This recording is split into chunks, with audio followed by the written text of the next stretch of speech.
to Trews on the move. Today we're talking about that hunting thing, that pretty cheerleader lady on Facebook that's been killing the population of a zoo. Let's have a look at Fox's coverage of this. Well, after a firestorm of criticism on the internet, negative comments, even death threats, Kendall Jones, the Texas teen hunter, is firing back. She insists her hunts, in fact, do a lot of good. Here to explain the truth behind these big game hunts. Here to explain the truth behind it.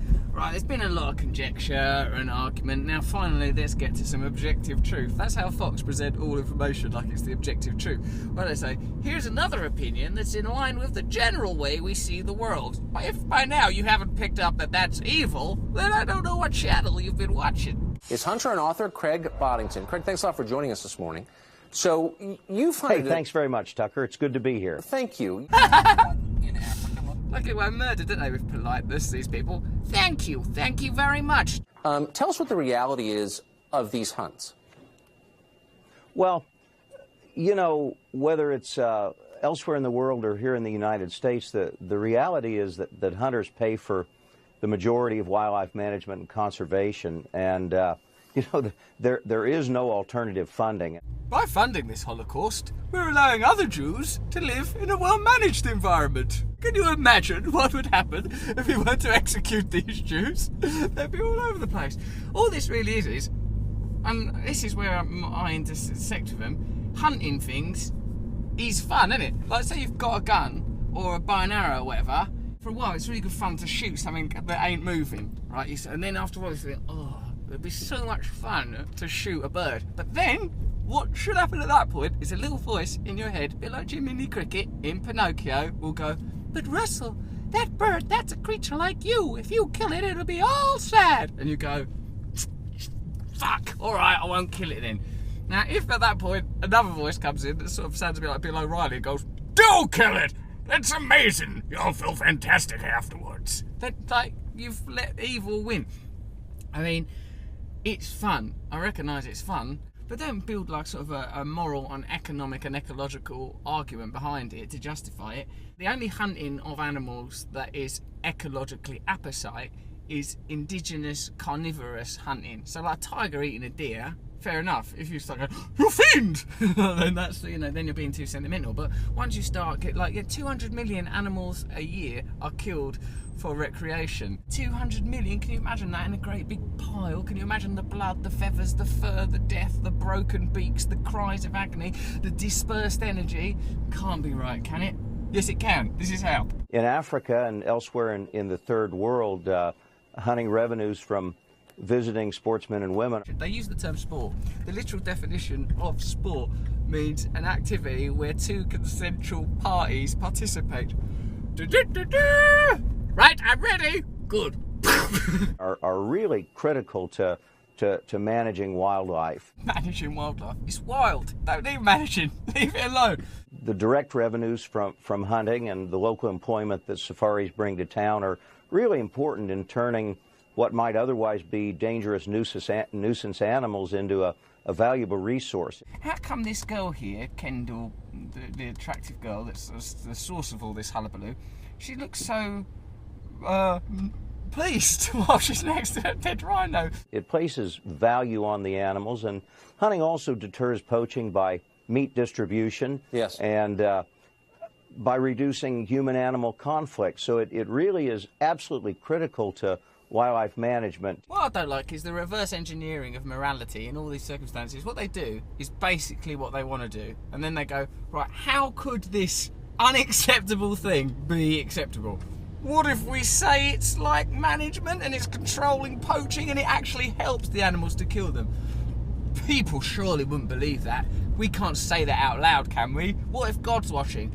Let's just do it, see what happens. And then they do it. That's the whole of Fox News. You know, the phototourism industry is a wonderful industry, but photo safaris are conducted in well-manicured parks, and hunters go to marginal lands where hunting is really virtually the only way to realize value out of these animals. Do you need to realise value? Just leave things alone. What's your whole system based on? See that tree?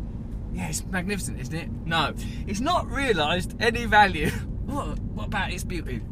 Can't really spend beauty. unless we shoot the tree. Stop trying to realise value.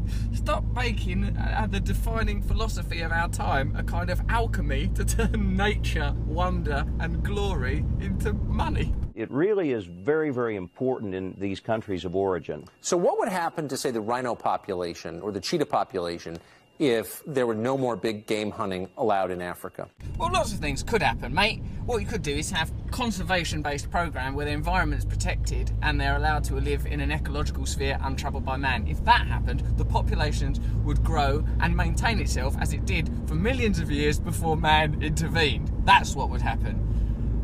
Will that be the answer that we're given by this man who looks like a villain in an Indiana Jones film? The revenues are really, really important in funding the anti-poaching efforts and maintaining the viability of this species. So what do you make of the response that she got, that Kendall Jones got to her Facebook pictures? Facebook apparently, without her permission, pulled them right off the site. And she received death threats. Is that a majority view? Or are you surprised? It's totally amazing to me. I mean, in context... Oh my God, she's killed something magnificent. There she is, cuddling a dead leopard.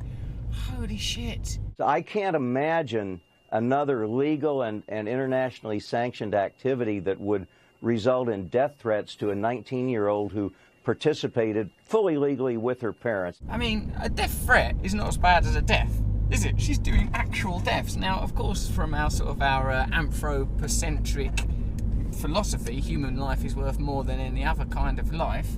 But that might not be totally true. Like, there is much less of them cheetahs and leopards and rhinos and everything than there are of us. In a way, in a purely mathematical way, human beings are much more expendable.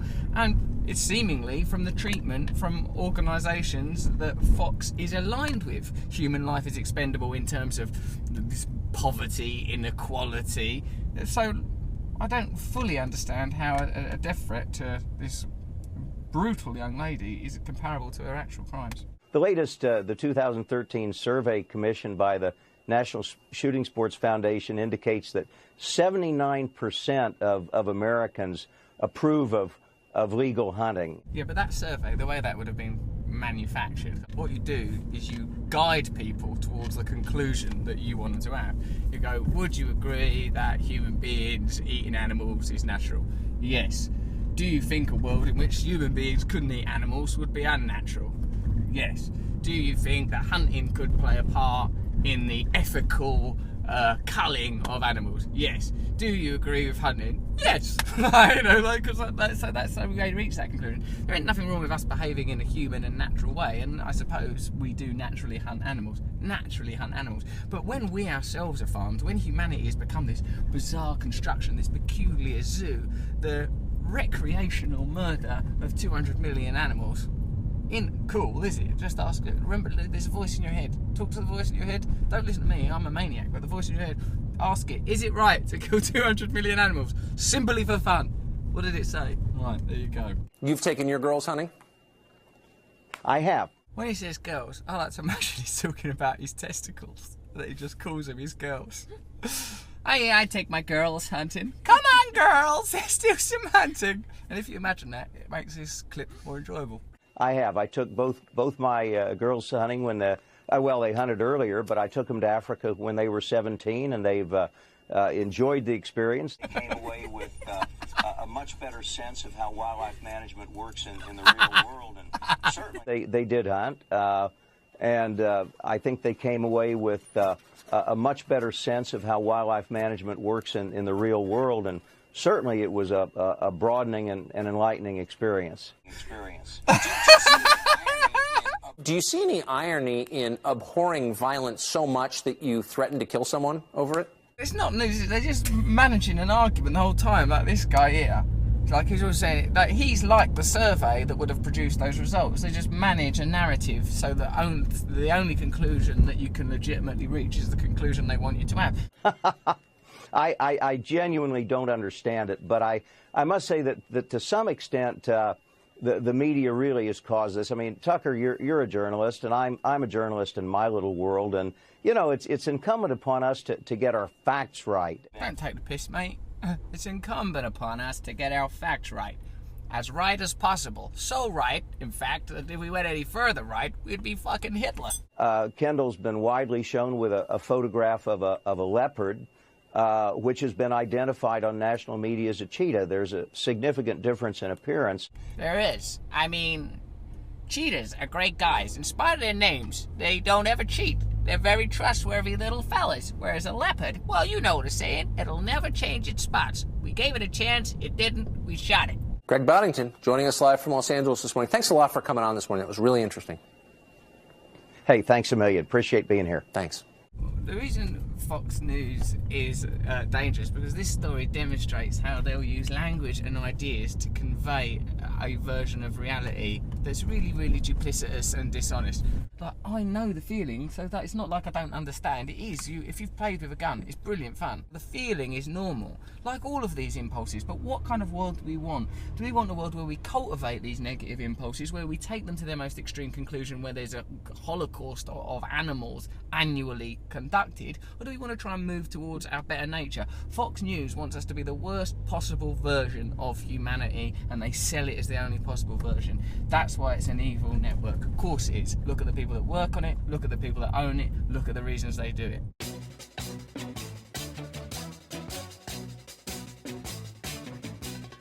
Nose is a tool that is abused to fool you and to leave you scared and confused. Trews is like the nose. If the nose was true, I want some Trews. Let's have some Trews.